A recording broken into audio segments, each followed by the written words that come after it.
Choosing between an electric and a manual breast pump can feel so confusing. Seriously, with all the choices out there, it is easy to feel stuck. Do you go for the high-tech machine or the simple hand pump? Let's talk about it, like real friends over a warm cup of coffee.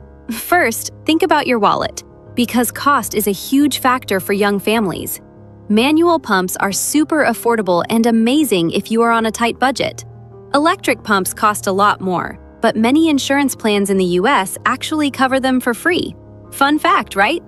Now, let's talk about pure comfort and how it actually feels on your skin.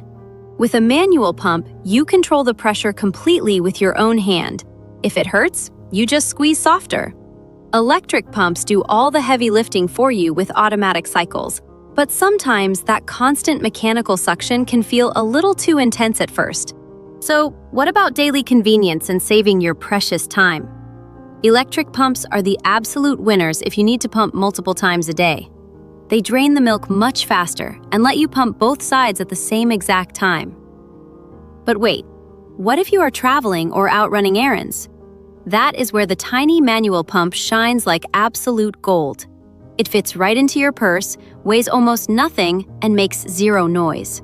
No cords, no batteries, and no hunting for a wall outlet in a public restroom. Imagine that nightmare. So, which one actually fits your unique daily routine? If you are going back to work full-time, the electric pump will save your sanity. But if you only pump once in a while, a manual one is perfectly fine. Honestly, many smart mamas love keeping both at home just in case. Why choose only one when they both serve a great purpose? Tell me, which pump are you leaning towards right now? Drop your thoughts below because we are all learning together.